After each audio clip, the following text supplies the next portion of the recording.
Ladies and gentlemen, welcome to Zoom Into Wine. It's time for the show and your host, Ian Blackburn. Let's rock and roll.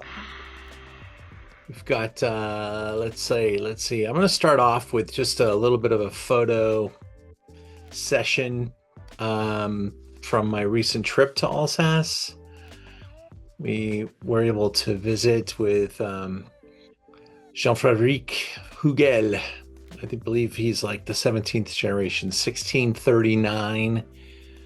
We visited the oldest cask in the world, the Guinness Book of World Records. Plaque is right there.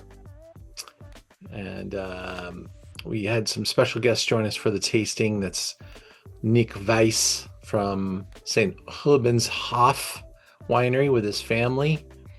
And we were able to walk the streets and enjoy the colorful, almost cookie cutter location or locations, because there's different villages.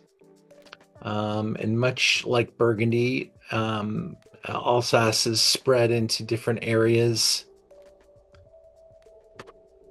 This is what it sounds.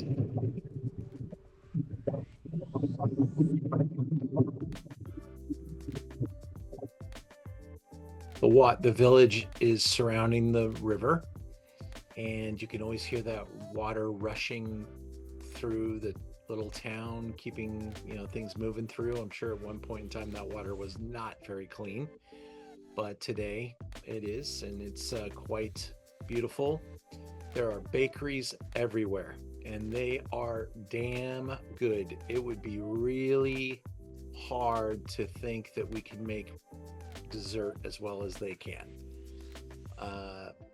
Couple 1,000-year head start, and the streets end up smelling like pastries. The food is I'm going to show you some great food pictures here. The potatoes, the vegetables, that's the chicken. That is a cup that we drank mulled wine in. It was the holidays, and we went to some very famous sites, some vineyards, and then we walked through some famous vineyards and hills. I'm reminding people that probably years ago the people were a little bit shorter, because that's my wife, almost as tall as the doorway. And there's a typical Michelin recommended Bib Gourmand type of a charcut restaurant. We visited one of the wineries called Hugel we're going to taste tonight, and also Boxler. And I was with the next generation of Boxler. And just really a fantastic little place to visit. Very picturesque, especially during the holidays. And remember, this is December, like first week of December 2025. It's cold, but it's not cold. And very much in the spirit of the season. And there are people that visit from all over, especially during the holiday period, especially for Christmas market. But not a lot of Americans at that time. Let's see why I recall this. Probably no reason at all. There we go.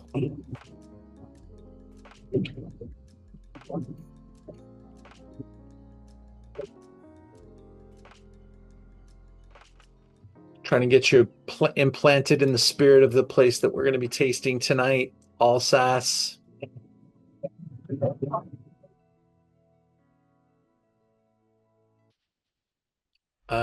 Amazing cheese shops. She bakes this 6-foot-long piece of bread. People come in and taste her cheese, her fromage, her Munster. The Christmas shops have got stuff everywhere. I mean, trinkets and Christmas gifts and Christmas stuff, stocking stuffers.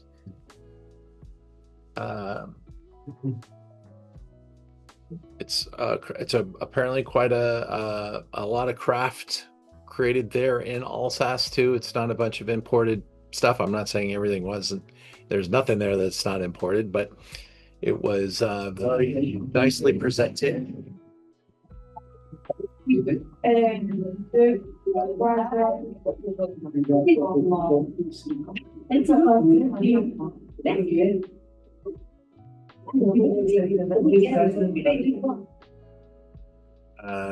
Kuentz-Bas natural, these heavy, dense cakes are very classic and pretty damn good with the wines that they make as well.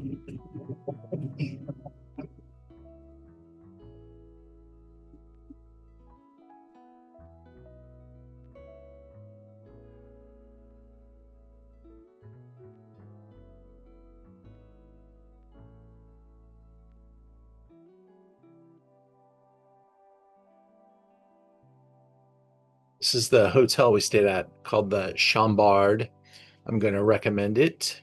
I don't think the hotel was anything too remarkable, but it was perfect because we didn't stay a lot of time in the hotel room, but the hotel was actually very nicely appointed.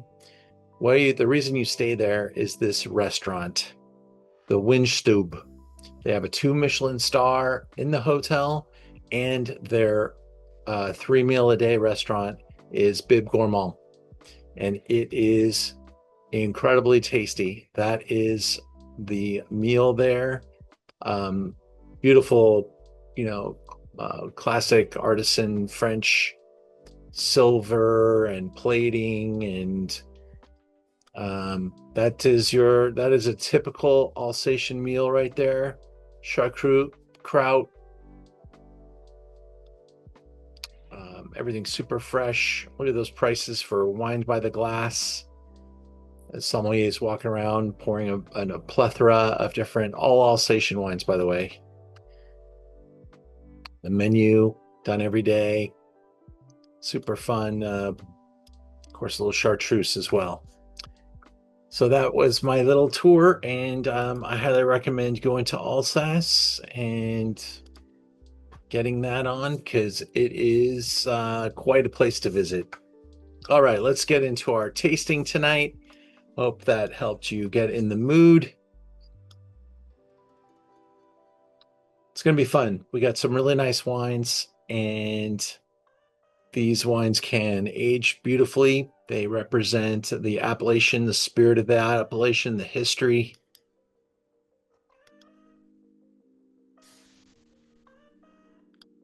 Thanks for the compliment there, Thomas. Thank you. Kuentz-Bas. This is a really nice little value that comes in from Kermit Lynch. That's in glass number 1.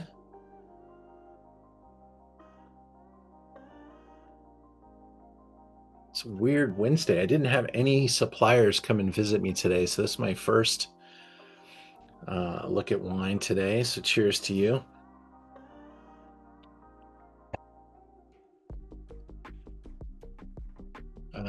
Here's where Alsace is, right on the German border, next to the Rhine River. Lots of mountains, but it's very landlocked. There are rivers, but it is a landlocked area. And beautiful hills, valleys, villages, super great. This Kuentz-Bas was owned by the Kuentz family since 1795, but in 2004, they did sell to another famed vigneron named Jean-Baptiste Adam, which I've carried their wines as well. But this wine is still produced and made under the Kuentz-Bas name, and it is imported by Kermit Lynch. There's our little tasting facility / winery. It's multiple stories built into the hill. Comes from the vines growing on silt, limestone, and loess, deposits of airborne silt. A mix of soils gives the wine powerful aromatics and vivacious energy, peachy, herbal flavors with mouth-watering acidity, perfect for enjoying alpine cheeses. Sylvaner, Auxerrois, Muscadet. There's quite a few different grape varieties in Alsace, and we're going to taste a good proportion of them tonight. Sylvaner, I think, is the grape variety that has a lot of wines are where Sylvaner is blended into the wine. You don't see a lot of single bottlings of Sylvaner, although they're there, and they can be really good and an especially high value. The marketplace is a little confused about Alsatian wines. I think they don't necessarily know what to expect. I do expect that the marketplace and the producers of Alsace are going to continue to dry out, meaning the wines are going to get drier and drier and drier because that's where the market's going. And they're very capable of making some phenomenal dry wines. And in the meantime, the market at the more value edge of pricing tends to have a little bit of residual sugar, and we do have a little bit here. The Auxerrois, 20% of this blend. It has been told to me that Auxerrois and Chardonnay have a lot in common. I'm not sure that it's a complete switchable term, but that Auxerrois can also be blended into Chardonnays. A lot of sparkling wines have Auxerrois. So we'll have to learn a little bit more about Auxerrois on my next visit, which will be soon because I'm going right back. I did not get enough of Alsace. Muscat, really an important grape there. Muscat is everywhere, and certainly Alsace is not without some great Muscat wines. I have a few on the website. Let's taste this wine and look at this rainbow.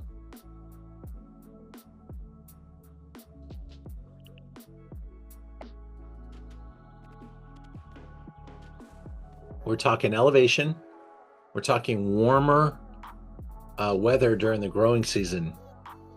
Because of the elevation, their position, warmth rises. They're higher in elevation, so they got this warmth factor in the hills, and nothing, has a hard time growing here.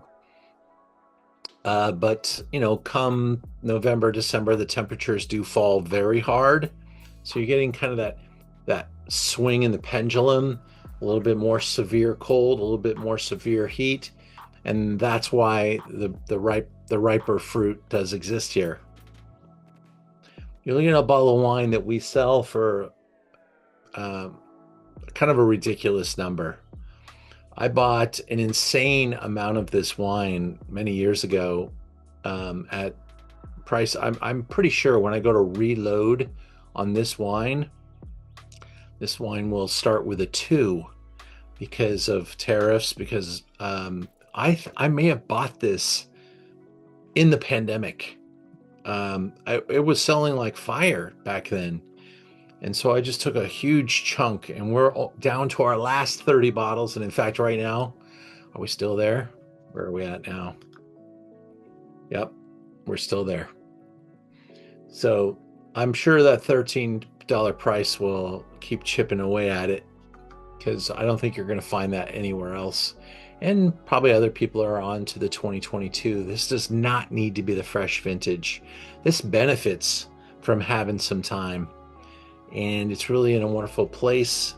You get the combination of the fruit, that peachy element, but also that really nice acidity coming from that crazy hillsides, high elevations, stones. This is a very typical wine of Alsace and a delicious bargain. Moving on to wine number 2.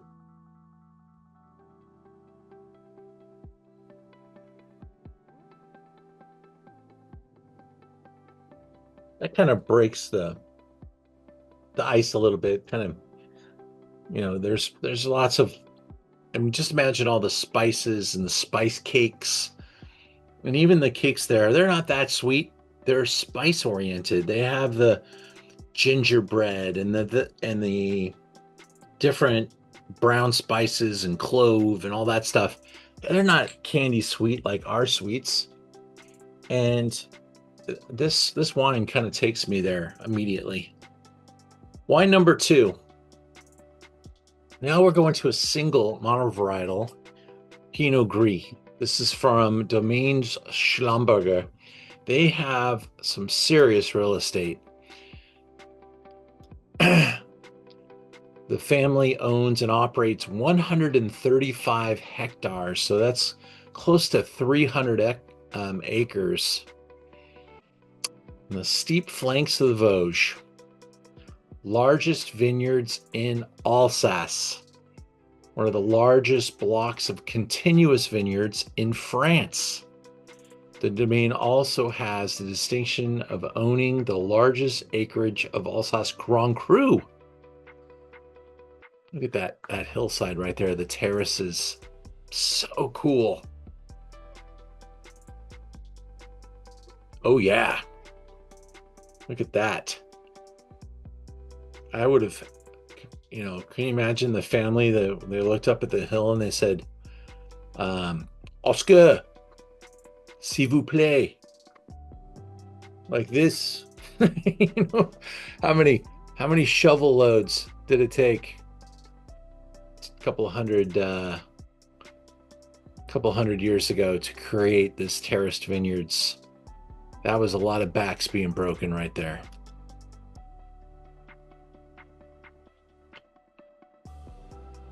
Okay, the color or the robe, that's nice, isn't it? Is lemon yellow with light reflections, good intensity. Bright, lipid, transparent. The nose dormant of fruit scents, sweet almond. I can tell this is written by someone from England or Northern Europe.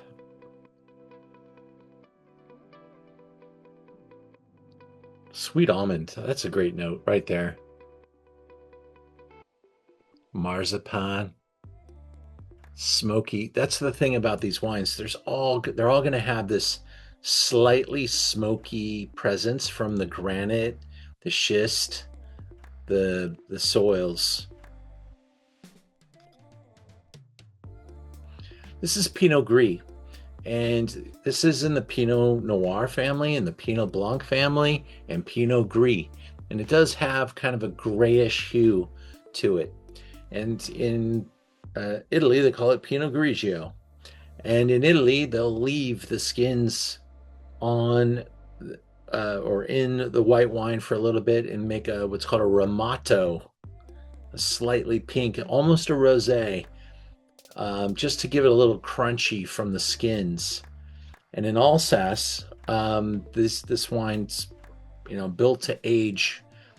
Pinot Grigio is not necessarily built to age. Pinot Gris is. It's fully ripened. It's given some various time on the lees, bottled for long-term aging and benefit. There is some high sugar potential, so you can get some really ripe Pinot Gris. One of my favorite wines in the world is in Alsace, when they pick the varietal, the grape, the bunches might have some really ripe fruit, raisins, or even potentially a little bit of botrytis. And they can pick off the botrytis berries, pick off the raisin, separate those, and make a wine that they call Sélection Grand Noble, SGN. And it is one of, I love a lot of dessert wines. I actually think in a tasting, if we were to do one with like the greatest in Sauterne and the greatest Selection Grand Nobles and maybe Tokai, what might be in there, it would be tough. But on any particular day, Selection Grand Noble might be picked as the favorite. It's just that good.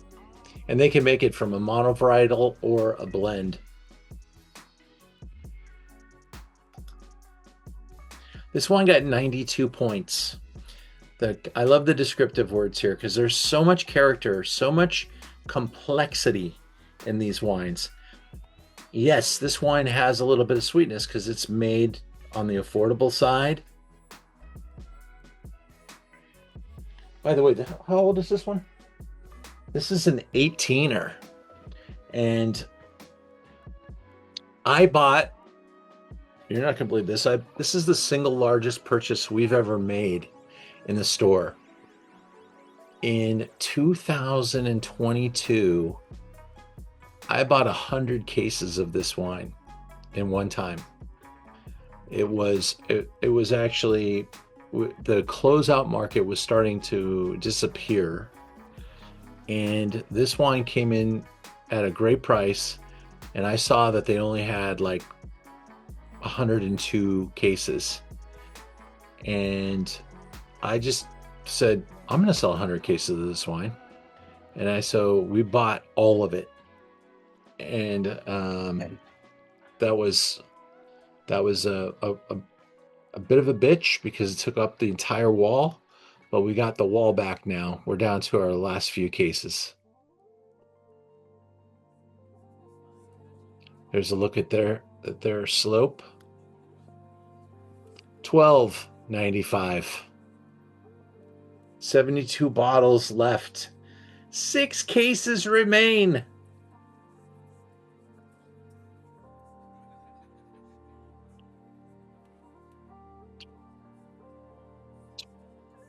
lot of people come in, and as I taste that, it's still not that sweet. It's just the perfect off dry to be able to go with the wonderful savory meal.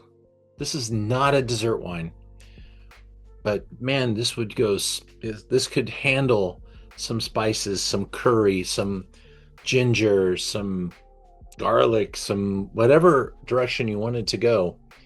It would play right into it.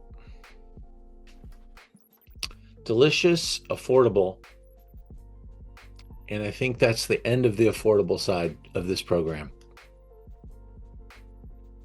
Now we're going to get into some cray wines. And I wanted to go straight from that affordable style to something pretty rare and extravagant. What I told you earlier about the wine style known as Selection Grand Noble, the SGN wines. This is on the way to making that. They kind of the strata of wines that you can make. You can make a dry wine from Pinot Gris. You can make one that has a little bit of that balancing sweetness to it, and then get into something that's picked late, Vendage Tardif.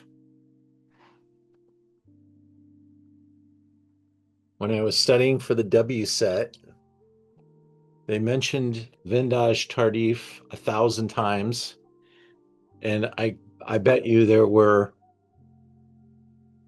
2 wine stores in California that even had one. I was furious. It's like, how do they spend time teaching you about a wine that's barely distributed? But maybe in Europe it's everywhere. I'm not sure. But it should be. This is so cool. Look at that color. Remember I was talking about, this is why I was talking about the Ramato and the color of Pinot Gris. Look at this color. It's like pink and gray and orange. And that's because these grapes are picked late.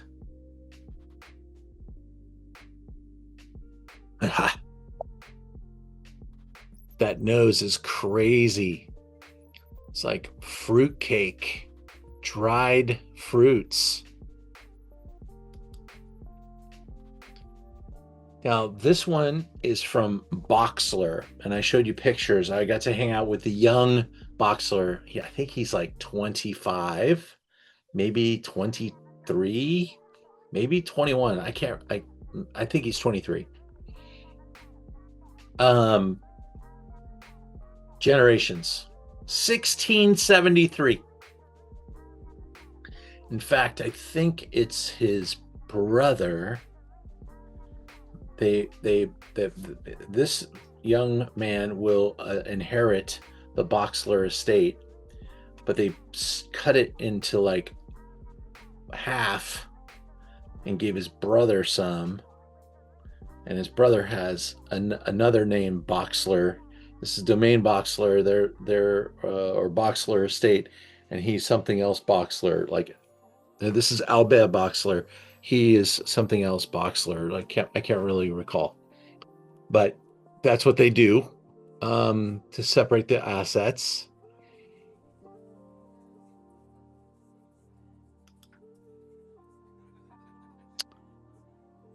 Each town has got a couple of wine brands, and not 20,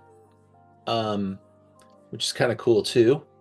It's like you drive from one little village to another, and oh, this village has got this one and this one and this one, and this village has got this one, this one, and this one. It's not like wine, wine, wine, wine, wine. There is a lot of pastry though.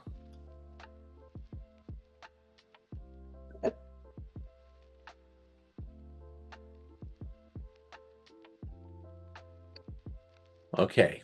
Cult following, they say. These wines are only made in years like 2020. So not every year do they make a Vintage Tardif.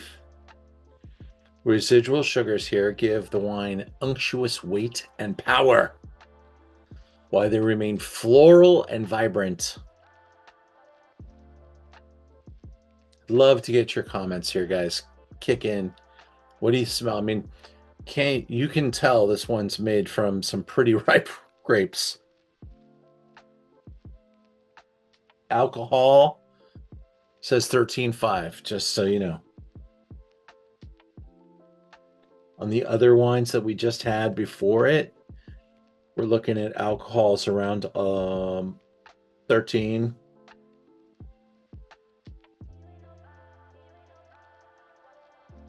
And the first one that we had tonight was 12.5. I was expecting both those first two to be about 12.5. And this one, because it's Vintage Tardif, a little higher.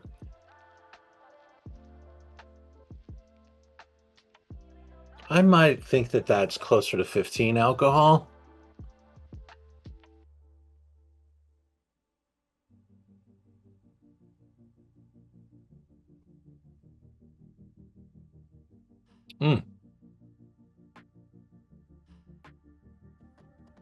Am I alone here, or do you guys like it?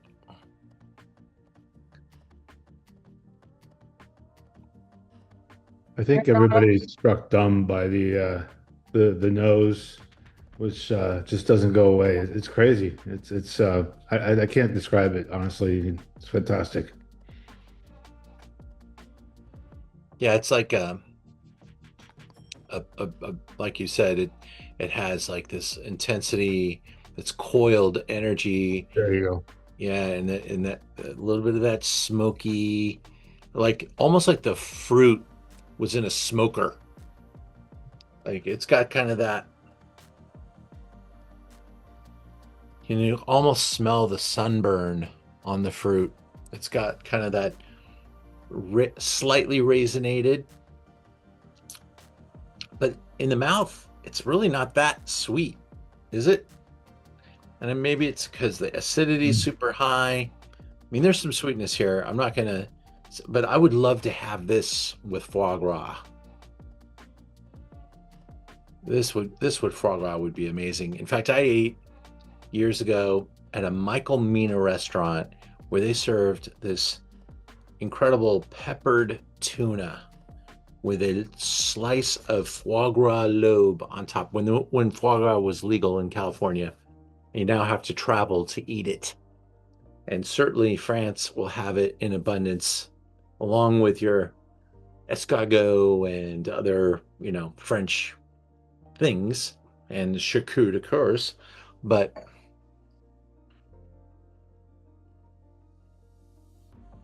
seared ahi tuna with a seared piece of foie on top of it with this wine. Yes, please.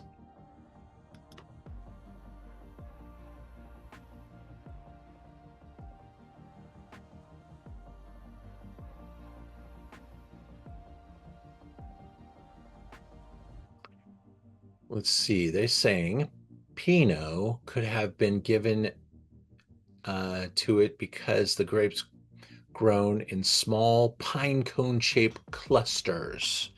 They are teeny. They're very cute, in fact. Hard to keep your hands off of. The wines produced from this grape also vary in color, as we just saw. Really cool color in that wine, too. I love that shade of orange. Flavors can range from ripe tropical fruits. Oh, yeah, mango, papaya, melon. A major grape in Alsace. Very important grape, too. This is, the first wine that we tasted today kind of gave you some of those accessory grape varieties. The Auxerrois, the Muscadet, the Muscat, the let's see what else was in there. Savannah, sort of, kind of extremity varieties. Pinot Gris, Riesling, and then our next grape that we're going to taste, Gewurztraminer. That's a great picture right there. Go for a hike in the hills, hike from one town to the next. That's on my bucket list for the next trip. I want to kind of get a little lost, but not too lost. This one is $60. And I'm moving through this pretty well. Let's see if we still have two. We still have two. It's a 500 ml. Just think of the amount of fruit it takes to make a wine from raisin, and that's kind of what we're working with here. So it's a lot of work. In the Selection Grand Noble, maybe even more, because the difference between a Vendange Tardif and a Selection Grand Noble is that the Selection Grand Noble wine grapes have botrytis, the noble rot. These are just raisinated, and that's pretty much the difference. And I do believe that in certain vintages they will leave fruit out to hope to get a Vendange Tardif or a Selection Grand Noble. They'll literally leave us a portion of their vineyard unpicked.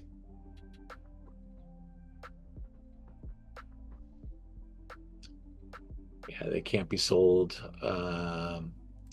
See, Vendange Tardif designation refers to a unique sweet wine made from grapes picked when overripe. This classification added to Alsace or Alsace Grand Cru appellation. The Alsace climate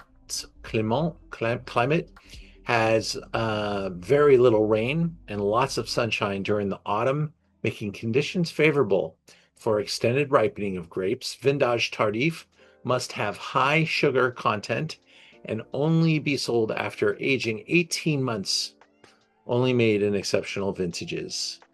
And yes, Boxler is pretty famous for their iteration. And I'm so happy we got to taste this, because I think it's a really special showcase wine for Alsace. Not every region does this. Windy. Hopefully Windy wasn't sitting there for a whole long time. Windy, welcome. Hope you weren't waiting on me a long time. I didn't see you in there. I have things all over my screen tonight. All right, let's go into wine number 4. Wendy, we're in wine number 4.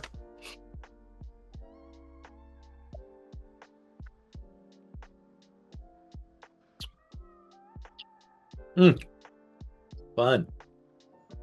Wine number 4 from Hugel.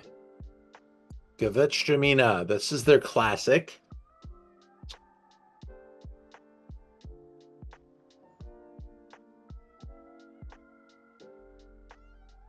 I like that my designer used different maps on every slide instead of the same map 6 times. She's doing great. New designer doing our videos. There is Jean-Frédéric Hugel, and I believe that's his brother, Mark. Maybe it's his dad. Vineyards are owned and farmed by individual members of the family. Quite an extensive family, as you can imagine, because they've been around since 1551.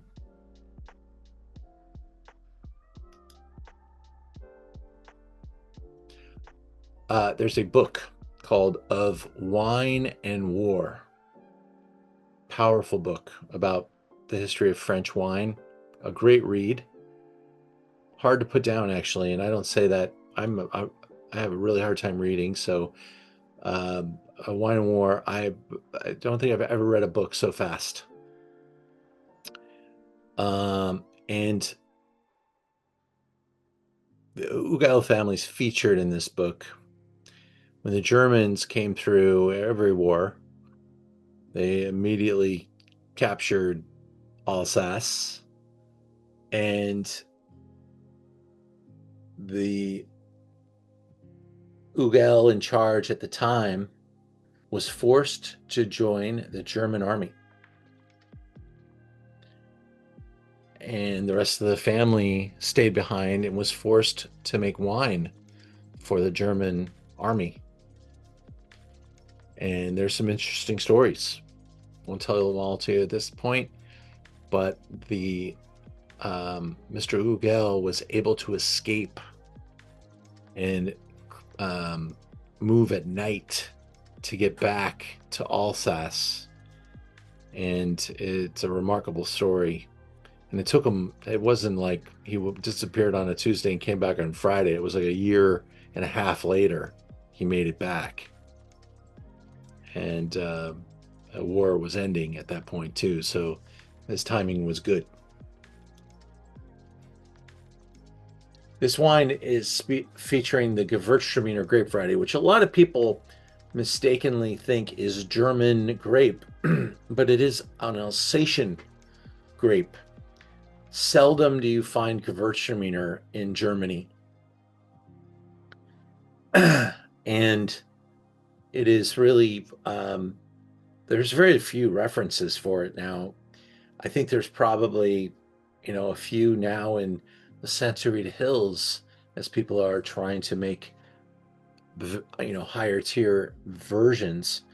In the 1970s, we just bastardized Gewurztraminer and turned it into grocery store level stuff that doesn't have the complexity that this does.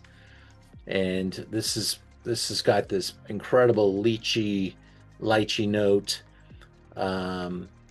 rose, jasmine, yellow peach, mirabelle, tropical fruits, lychee, mango, dragon fruit. Okay.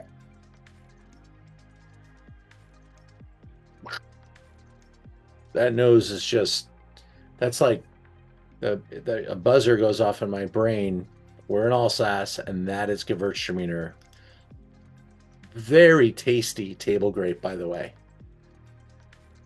It is delicious and beautiful too. It does have that array of pinks and reds and greens and yellows.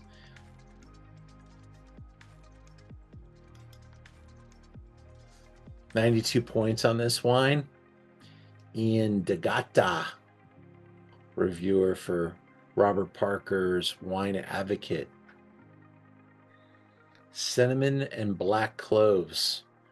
I mean, how many wines do you taste for this price that have so much complexity and character with great Asian food? This wine is one of the ultimate Asian food wines. Ultimate.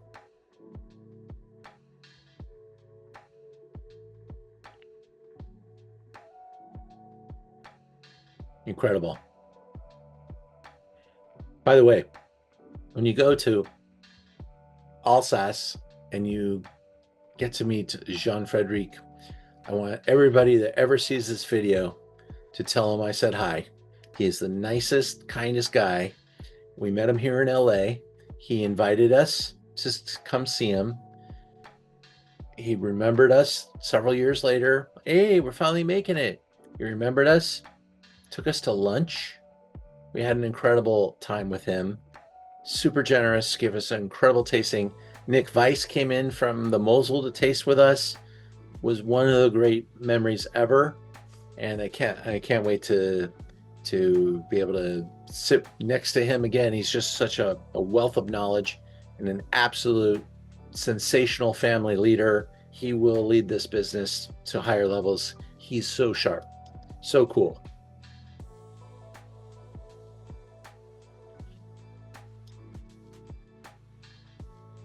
$32. All that history, all that. I mean, the cellar is incredible. Literally during the war, the same cellar they're making the wines in, they were making the wines in back then. Back since, the very beginning.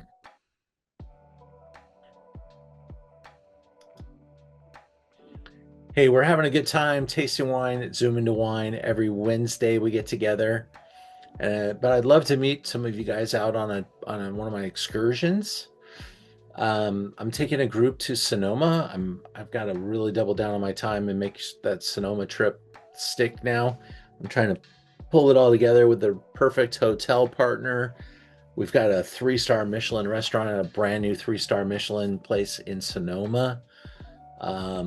We've got a really cool selection of wineries that we're going to go see. That's October. My Champagne trip is sold out. Woo! I'm so thrilled. It took forever for me to get those last two, and we got even one more group came on. So we're in great shape. Trip to Napa Valley in February. Go with me to Washington. We're going to Walla Walla, by the way. That's not your grandmother's Washington. This is the extreme high deserts of Washington, and it's not for the meek. We're going to go Monday, Tuesday, Wednesday, out on Thursday. It's going to be diehard wine experience, meeting champions, tasting, moving hard, seeing some incredible terrain. Going to New Zealand in March, April, Spain in October, and Barolo in November, December, which Lisa went with me to Barolo once before. Every time we go to Barolo, we stay in the same place, but we see entirely different producers, and there's so many great ones to go see. All right. We're back now into wine number 5.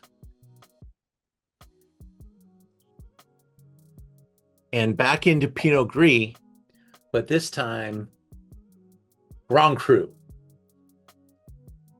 And this is what Alsace is capable of. This is 97 point single vineyard Pinot Gris 2023. I love how she moved that around. That's cool. This is the vineyard right here.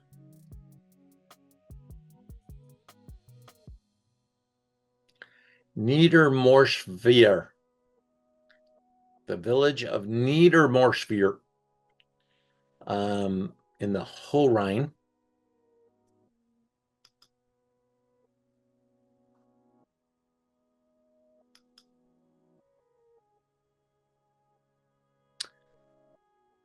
Vibrant acidity and a stony background. The Pinot Gris.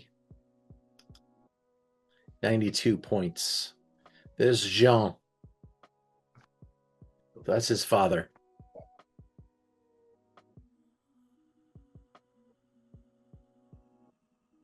Oh,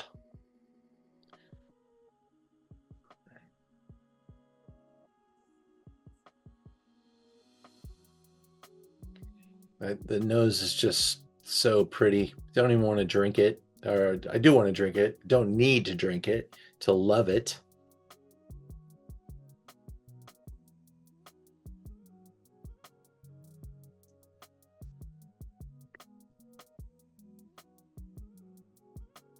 I love how it rides that edge.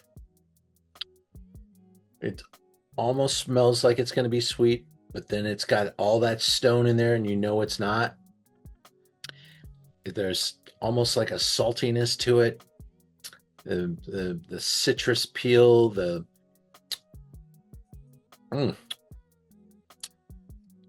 stony, smoky citrus.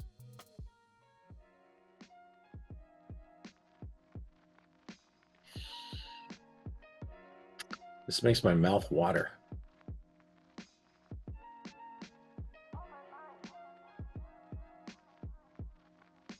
And that purity that you're going to get, that elevated fruit quality from the Grand Cru. Really cool.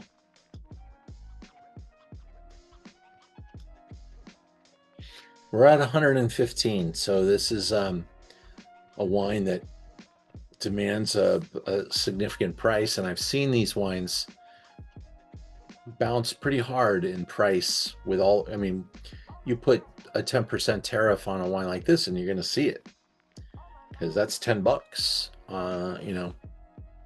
And these wines were moving up before the tariffs.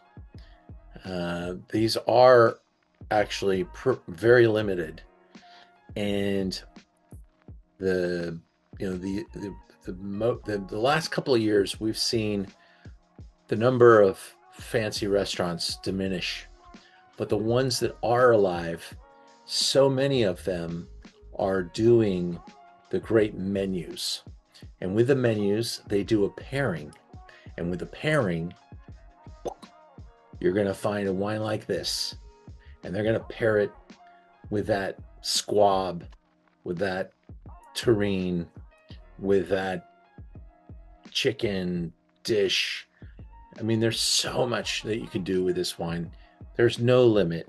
You could have it with pork. You could have it with duck. You could have it with, you know, spices. You could do it with so many different things. This, you know, from stews to the game.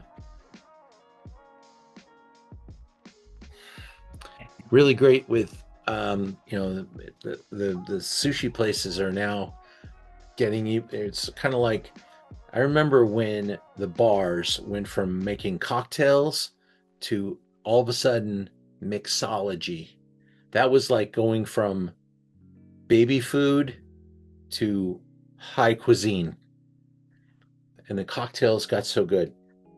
And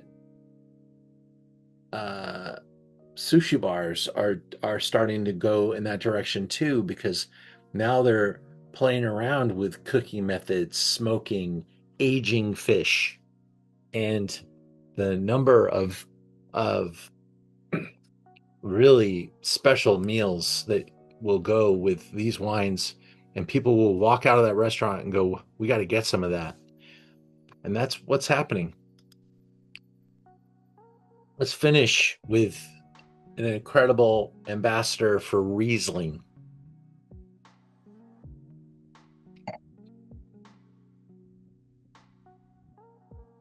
On my visit, I got to sit with Anne Trimbach. I was running a little late because of that lunch at Hugel. We were having a little too much fun. We lost track of time. Had to run to the car. Got in the car, drove like a banshee, got to Anne a little late, and she had, you know, busy calendar. She goes, I only have a few minutes. We're going to taste quickly. I said, I'm going to make it up to you. When you come to California, we're going to have dinner. And I included her at my Providence dinner. And she was the guest at the dinner table. And before the dinner, her importer came in and we tasted through the line. Just incredible wines. One more note about this. While she was with us, we had an incredible time, great bonding experience. She leaves, she gets back to France like that weekend, and the day after, her father was killed tragically in a car accident.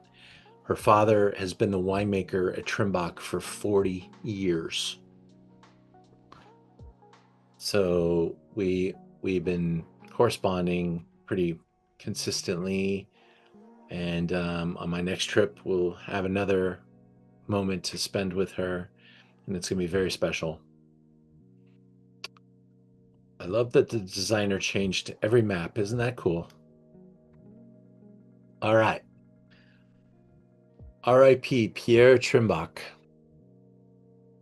3 centuries, across 13 generations, the family has produced wines. In the 1960s, the Trimbach family decided that it was time for a second great dry Riesling, because what they're referring to is they make a wine called Clos. Let me show it to you. The story can't be told without the bottle. Pull that up.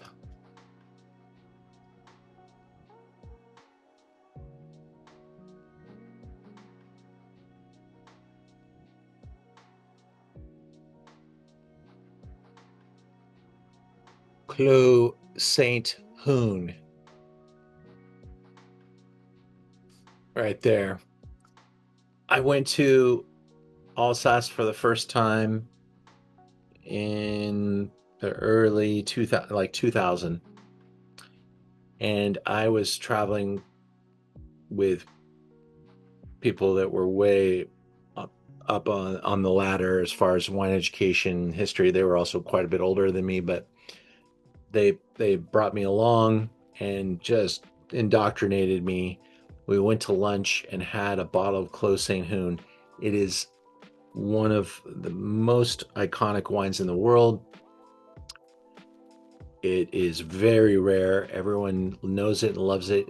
It's a perennial 100-point wine. The 19 is in my house right now. I'm pretty sure I'm gonna increase this pricing. It is selling. The older vintages are selling now for north of $700, $800, $900 a bottle, and I got 3 bottles. That was my allocation. So really a special wine if you want something that will forever change your look at things. That's a good example. So they brought in Cuvée Frederick Emile, the signature wine of the family created. Plot of Frederick Emile straddles the Grand Crus Osterberg and Geisernberg or Geisberg. Looking at the winery. And then this is a Grand Cru called Brand.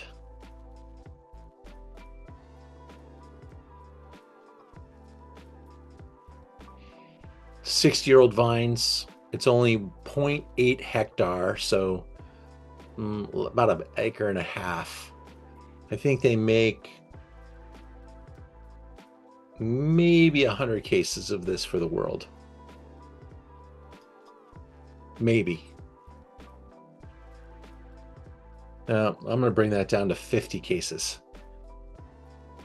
And it's sold in 6-packs, so maybe 100 6-packs. Riesling. When you put that Riesling in granite and schist and all that great soil, and there's Pierre.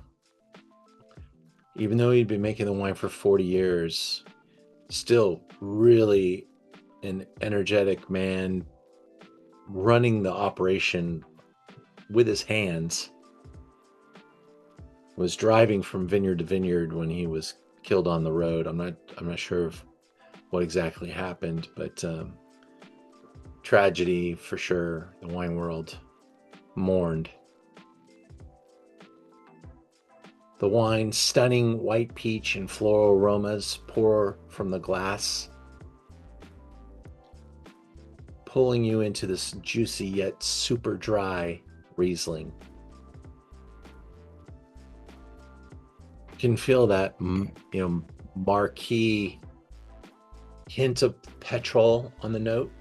Really a subtle, almost slightly reductive. This is a touch of a wizard that he and the family are with Riesling. Wow, what a spot, huh? $149.95.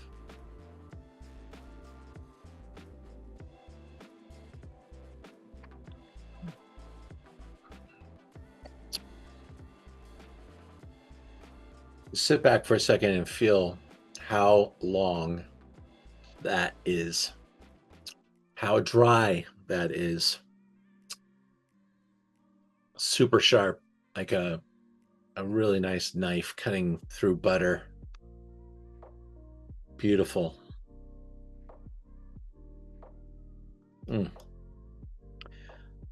Next week, Burgundy on June 24th. Next week, we have the Stars of Pinot in Los Angeles. So I'll take next week away as we host this significant event, Stars of Pinot and Chardonnay, June 16th at the Republic. You can join me. June 24th, White Burgundy. Really great lineup of wines. July 1st, my Madeira presentation. That will be special. All of them are special, right? But the Madeira presentation is bonkers. Zinfandel, July 8th, and I'm not messing around. Top Zins on my table. Gems of Italy, July 22nd. Cabernet Top Performers, July 29th. And we have more on the website. We're into August. I may not have priced things out that far. They may say sold out. That's because they've got these freaking little bots now that will sign up for my classes when I put them. If I say they're free or they're not yet available and there's a $0 number, I'll get 200 signups in a night. It's a nightmare to undo. So we've been doing stupid stuff like making the trip deposits $10 because some of these bots apparently have credit cards, other people's credit cards probably. So it's a mad world out there. But I thank you for joining me. I hope you guys enjoyed, and drink some Alsace. Cheers, everyone. Bad day for the Dodgers today. Oh, sorry to hear. Sloppy game. Thomas. I love that guy. You in the South with the Padres and the Giants. Well, I haven't really bonded with the Padres at all, so I'm sort of ecumenical these days. But by the way, fabulous. Your passion for the white wines really comes through for this in a tasting like this. It's if you were to ask which were my favorites, I'd say 1, 2, 3, 4, 5, and 6. So it's good stuff. Yeah. Cheers. Thank you. Cheers. All right. Take care. Nice. Thank you. Okay. Bye. Talk to you guys later.